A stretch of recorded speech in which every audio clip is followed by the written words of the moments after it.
Hello and welcome to Honda Land. I come to you and bring these videos. It's a new thing to me to be making the videos, vlogging, all of that stuff. Never done it. I just am such a big fan of all the people that make the content and want to kind of try it, be a part of it. I go through so many jobs with the Hondas. I stick to them. I have about a year range I like to work on, around in the 80s to the early 2000s. But anything that comes my way, I try it. So I figured I might as well record this content to give others another perspective, another view at it. I don't have a shop. I just recently acquired my own property to work off of, renting, but the more space is just what actually makes it a lot easier to do these things. Everything is spread out and I'm able to organize. So I got a little bit going on. I was going to be doing some projects. Man, gotta love walking into spider webs, but I'm going to be doing some projects and selling some of the cars, but they had some failures. We have the Mazda and the Civic, the EJ1. It's an automatic with a Y7 Z6 combo. Pretty peppy car, but the torque converter failed. Then we also have the Teg, and that's what we're mainly going to be working on. There'll be some videos of that. I'm going to be putting everything together. You might even notice that this video's at a different time as the others. So just wanted to introduce myself. I'm Mitch from Honda Land, and we're going to be bringing out some more videos as much as we can and see if we can create some content. And I also would like to learn from the comments, get any kind of advice on what to do with things, and kind of just start this vibe that I've had and show y'all everything that happens here. So it's really nice to meet all of you who want to subscribe, comment, and like, and we'll just see how this road trip takes us, where it goes. Alright, so the first thing that we're going to film is taking the head off of the motor on the Integra and see if we can see its faults, see why it lost compression so fast, and then go from there. I'll be back with a clip from us taking the head off, or while we're taking it off, and maybe even show the carnage. Didn't film much, but we got most of the stuff off. If you look,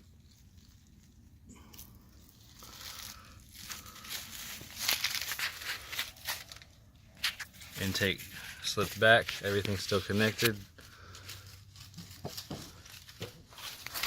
Keep it nice and simple.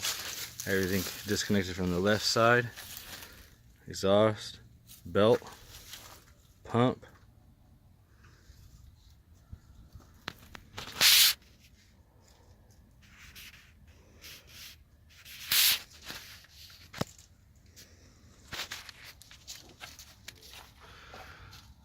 Ready to go. Take off these cams.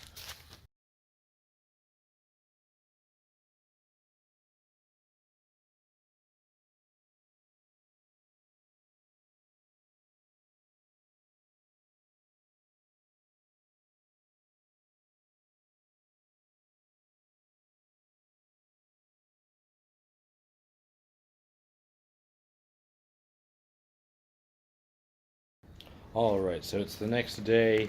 It looks like the gasket's rusted a little bit, but we did see where it has blown, mainly from, I think it's from kicking the key on the car. It's a thing I used to do to pop flames. You can see here on the gasket on these ports where it's blown away and been burning the rings on this gasket a little bit. Other side, I want to say it's so much harder to see now that it's all rusted, but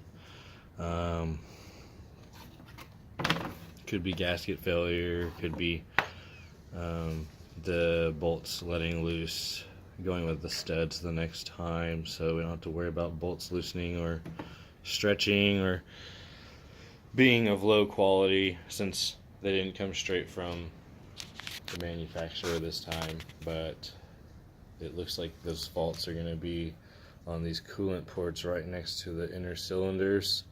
Motor was probably just too warped from the get-go, and resealing it with this thick gasket still didn't help after all the daily driving and the high RPM from the transmission. So we are going to pull the motor out of the car next and go from there. I've already got the axles out, and then we're going to get that motor dropped out so we can use the transmission for the other motor that's going in, the B16A. So we're going to go ahead and start dropping the motor and go from there. Probably do that tomorrow. So the head's pulled off. Looks like the next thing we got to do, pull the motor, get the transmission off, start getting it all together. Ready this for another day. So glad we got a lot done, and we will see you in the next video getting that motor out. And here is a clip or a picture of the motor before it even got touched, pulling out.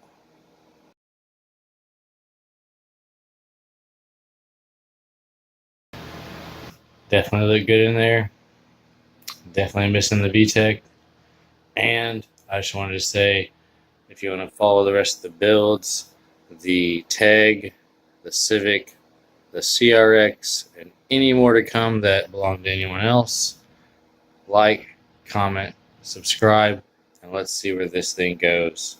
Thanks a lot for watching. Again, this is Honda Land.